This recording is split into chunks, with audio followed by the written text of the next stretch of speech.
Kata Sayyidatuna Aisyah, hadis ni sahih, Rasulullah tak pernah bercakap dengan laju seperti kamu semua. Aisyah kata, kamu semua ni Aisyah kata kat siapa? Aisyah kata kat anak murid dia. Sayyidatuna Aisyah, isteri Nabi, anak Abu Bakar. Dalam masa yang sama, dia juga di kalangan fuqaha sahabat, mufti di kalangan sahabat. Aisyah muda, tapi dia orang yang cerdik. Bukan cerdik menghafal ribuan hadis semata-mata, bahkan Aisyah juga seorang yang faqihah. Faqihah ni seorang yang sangat alim dalam fiqh.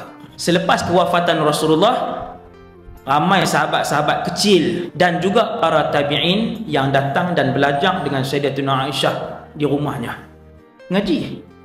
Macam mana tuan-tuan? Adakah direct macam ni? Tidak, diletakkan tirai. Nampak tuan-tuan zaman tu? Maka antara yang Sayyidatuna Aisyah ajak tentang Rasulullah, kata Sayyidatuna Aisyah, Rasulullah tak pernah bercakap dengan laju seperti kamu semua.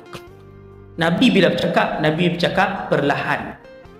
Bukan suara tu perlahan. Nabi cakap lebih teratur. Kerana dengan percakapan Nabi yang teratur itulah umat ketika itu di kalangan para sahabat dapat belajar, memahami dan menghafal ilmu dan semua yang diajarkan oleh Nabi sallallahu alaihi wasallam. Kita ada di kalangan kita jenis cakap laju, faham ke tak faham yang pasal.